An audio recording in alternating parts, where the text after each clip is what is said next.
Lurkers explores the dark side of the online world. It contains adult themes and disturbing content for mature audiences only.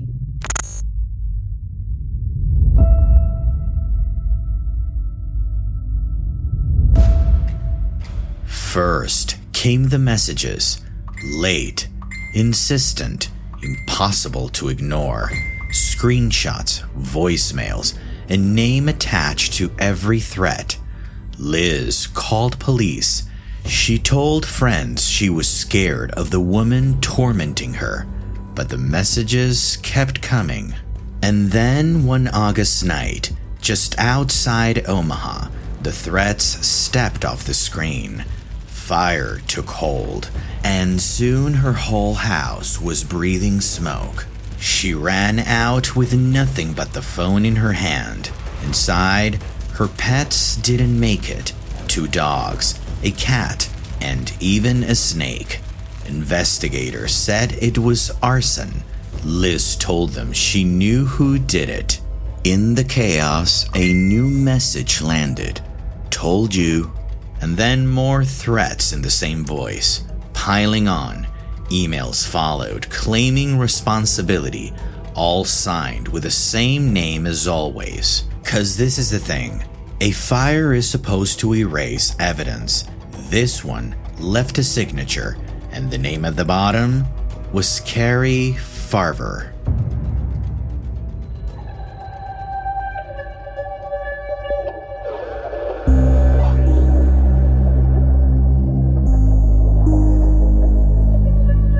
In a world where connection is effortless, every click feels safe. But online, trust can be deceiving. This is Lurkers, true stories of trust, desire, and how technology, if unchecked, can turn it all against us.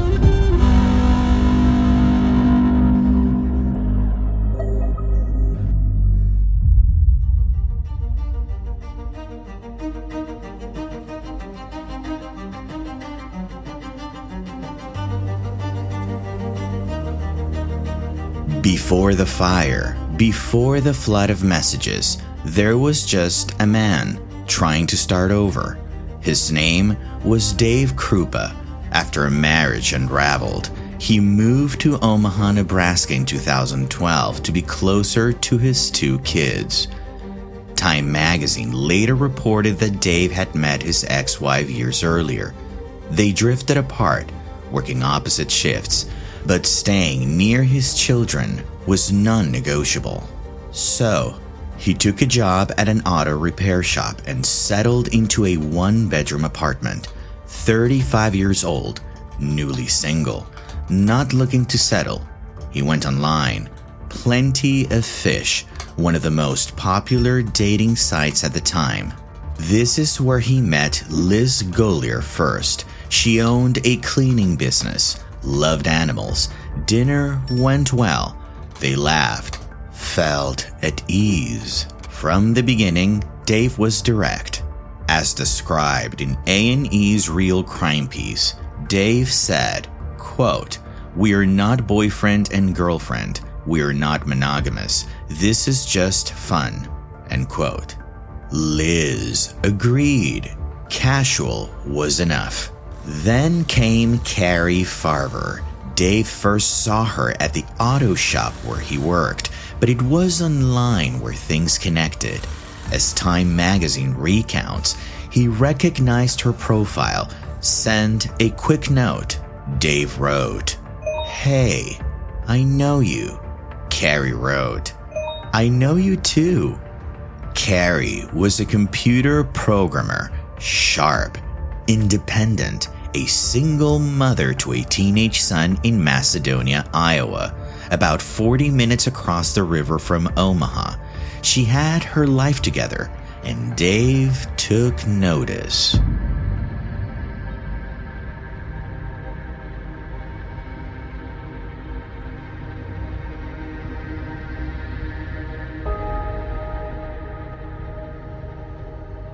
Their first date ended back at Dave's apartment. Then came that awkward overlap. Liz showed up to pick something she had left behind, Carrie was there. Dave felt a little awkward, but none of the women reacted. Carrie left, called him later that night, and invited him to stay at her place in Iowa. It seemed she was a very practical girl. Soon, Carrie was spending more time in Omaha. Her office was just 3 blocks away from Dave's building, so why not? They both repeated the same agreement, casual, not monogamous. It worked. They were happy.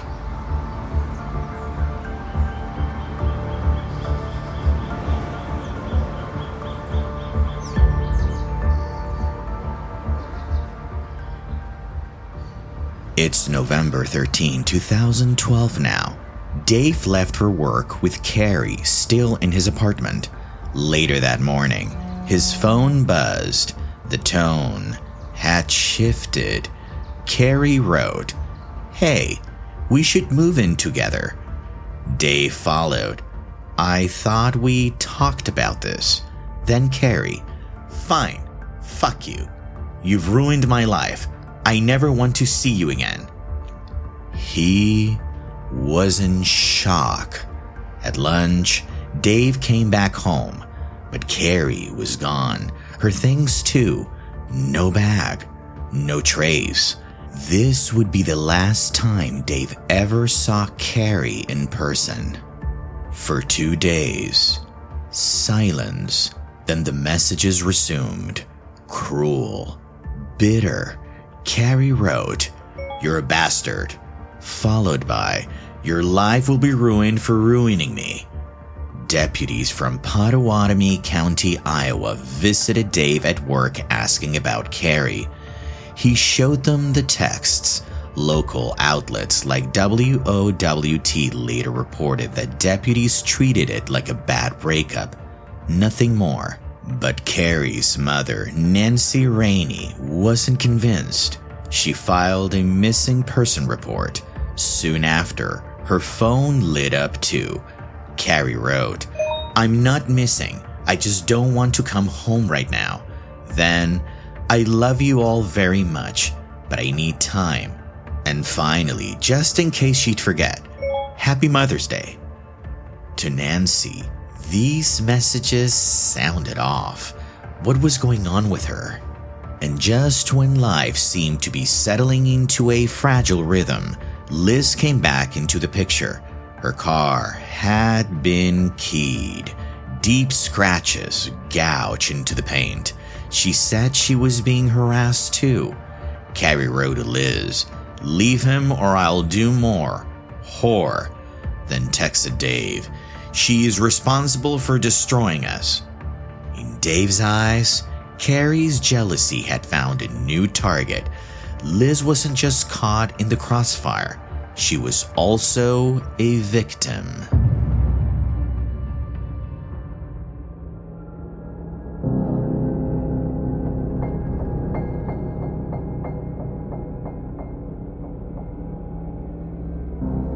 Omaha police detective Chris Legro had seen a lot in 22 years, 12 of them inside the Special Victims Unit working domestic violence and stalking.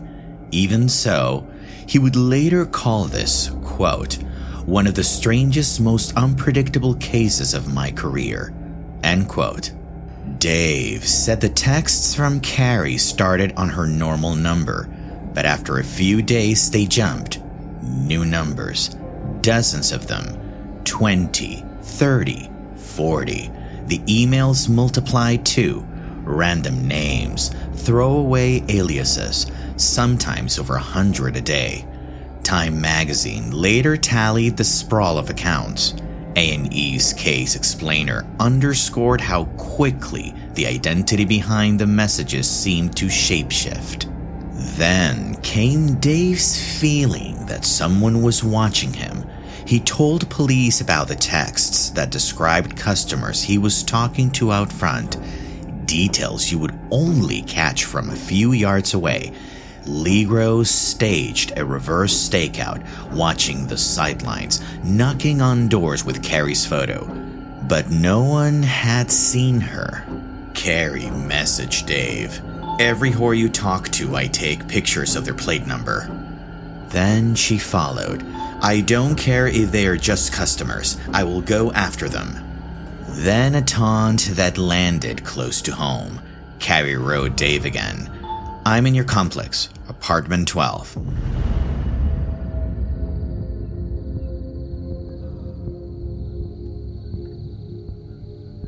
Dave went outside and walked one apartment number at a time. 1, 2, 3, waiting to spot her. By 11, his pulse surged. His thumb hovered over 911.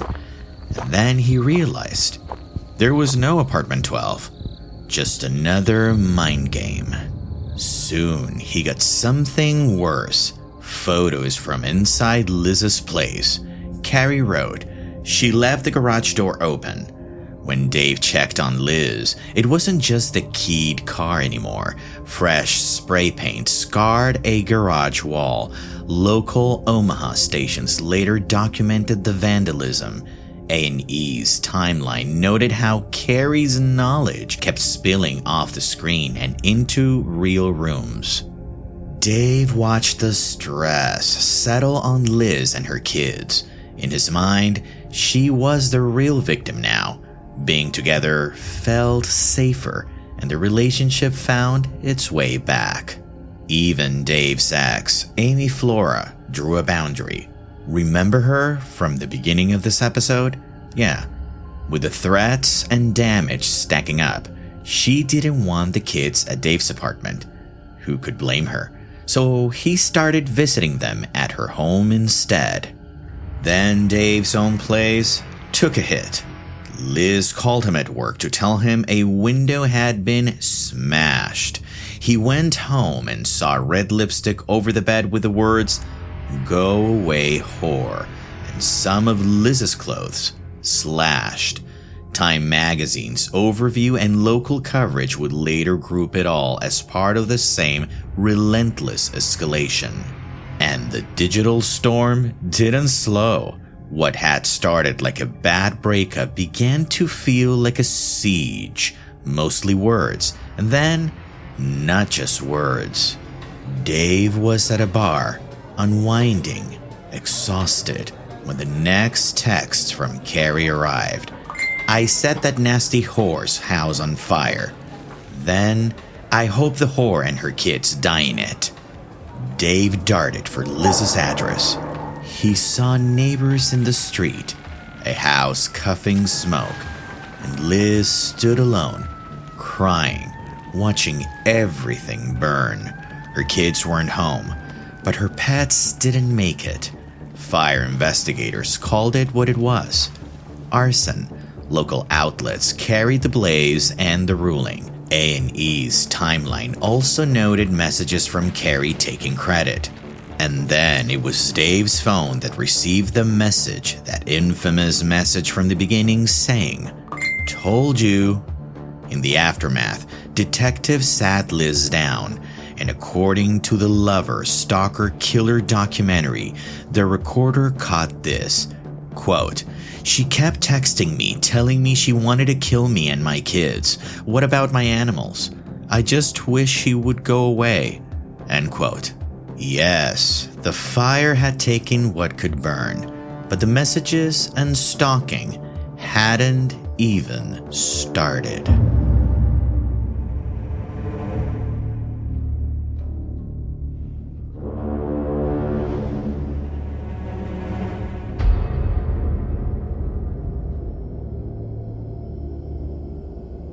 After the fire, Liz took what little she could salvage and moved. She didn't tell Dave where, and he didn't blame her. Carrie was everywhere. Distance felt like the only armor. Dave packed up too. New place, new phone, new job.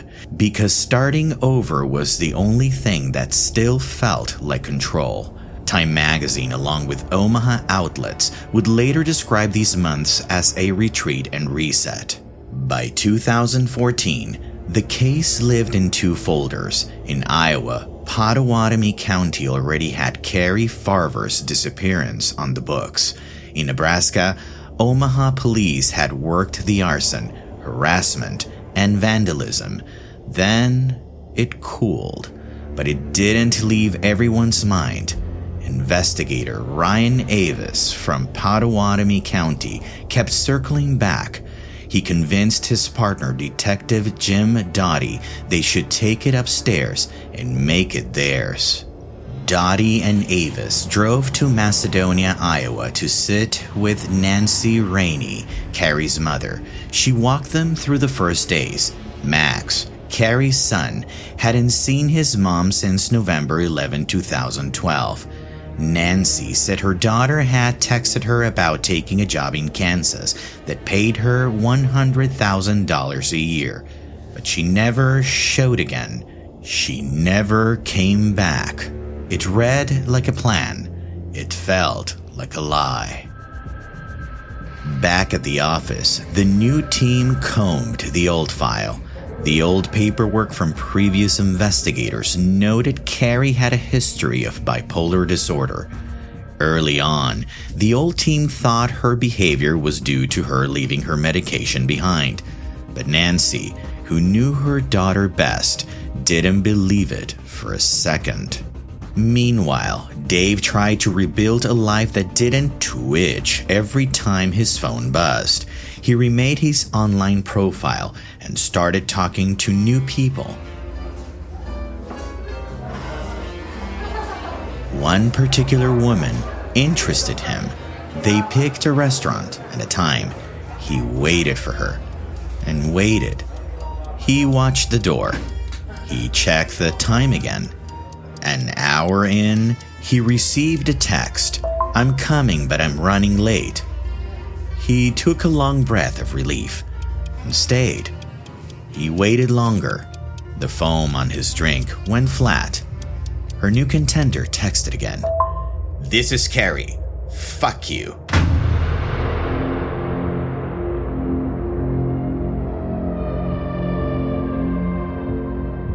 The hair on the back of his neck stood up. Distance hadn't saved him. It followed. And as if the situation weren't already bad enough, everything got meaner, closer. This time the target wasn't just Liz. It was Amy Flora, Dave's ex-partner and the mother of his kids. Carrie messaged Amy, "Stay away." Then came new texts that knew where the kids were, what they were doing, as if a shadow was keeping pace. Then a line no parent ever forgets. "I am going to slit your kids' throats." That was the moment the family stopped pretending this was just a stalker. Dave's father bought him a handgun. Dave hid it high in a closet, out of reach. He would later say in the Lover Stalker Killer doc, quote, "I didn't want to have to use it," end quote. Detectives Dottie and Avis kept laying reality over the story. 2 years had passed, and not one in-person sighting of Carrie. They knew, just like Time magazine would put it later, messages alone don't prove that a person is alive. But Carrie's original apartment photos from the first investigation bothered them. A closet full of clothes, a coat slung on a chair, the grammar of a life paused, not packed. Bank records showed 2 small transactions after she vanished. And then, nothing. No paychecks, no travel trail, no utilities, no face-to-face. Because, as we all know, if she had truly left, she would have spent money. If she was alive, someone would have seen her. No one had. Not once. Dottie and Avis stopped treating this like a missing persons case and started quietly working it like a death investigation, which left the questions scraping under everything else. This is where I ask you, yeah, you, my dear listener, don't fall asleep. This is going to become really, really eerie. If Carrie was gone, who was speaking in her voice? This is where they brought their own IT expert, Tony Cava, a volunteer digital forensics deputy and network specialist. Time Magazine and A&E Real Crime would later sketch him the same way. The guy you call when the evidence is made of ones and zeros.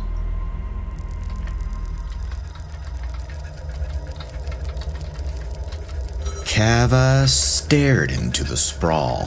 Hundreds of thousands of messages across dozens of numbers, emails routed through VPNs, proxies, and public Wi-Fis. He even wrote his own program to find it. The first pass, roughly 13,000 IP addresses. He carved them down to the 10 most common. One rose to the top, used more than any other. And it didn't point overseas. It didn't point to a coffee shop. It pointed to a house in Council Bluffs, Iowa. The subscriber was a network administrator employed by the Pottawatomie County, the same ecosystem Tony worked in. Very close to home.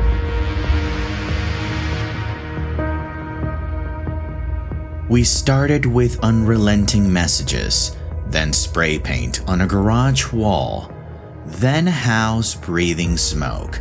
And now, the pattern has settled, not out on the horizon, but right where you wouldn't expect it.